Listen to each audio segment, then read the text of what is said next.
You see, what so many people have done when they're investing is they put themselves in a position where they've talked so much about how awful the market is. And more importantly, they've exposed themselves to media that focuses a great deal on how bad the market is. And when you do that, when you expose yourself and your family to all of that talk, it leaves you with very few behaviors. Let me explain.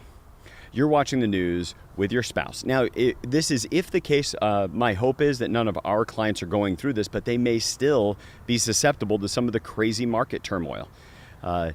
If you are watching the news with your family and there's horrible market news, and then you are sitting afterward talking with your spouse about how bad the market is, and then you are going to work and around the water cooler, people are talking about how bad the market is, and it becomes real that the market is bad or that the market isn't going to have returns.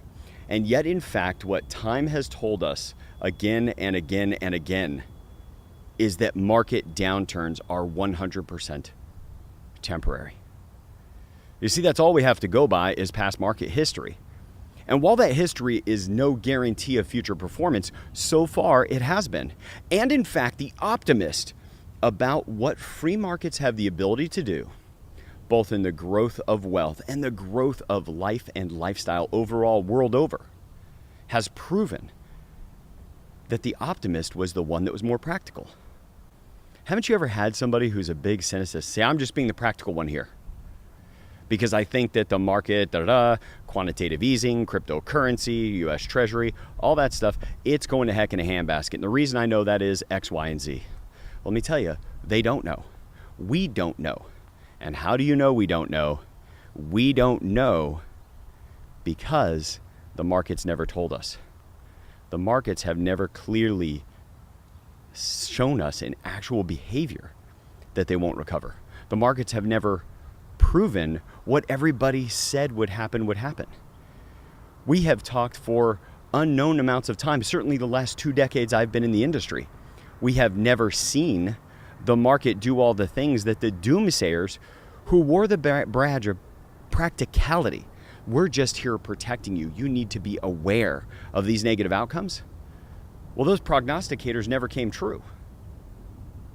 Maybe said another way, those people that were the quote-unquote realists were never real. Now, I'm not saying that there's a guarantee of a bright and shiny future, but here's the thing I do want you to watch for as you go into the new year.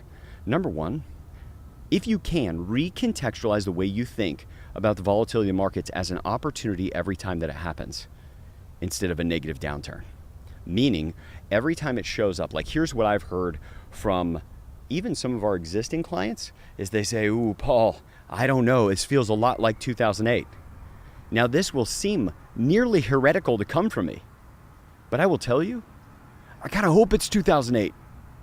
If this is 2008, do you know what that means for us in terms of returns? You can go back to some of our past podcasts we've talked about after the crash, where we've talked about the sky is falling.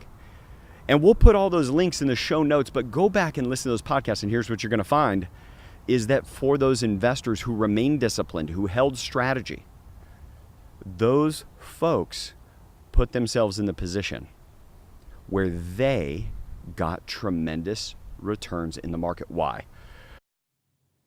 This is a clip to our weekly podcast, so if you like this content, hit subscribe, hit the notification bell, and go over to your favorite podcast app and subscribe to Sound Financial Bites so you can get our full weekly show.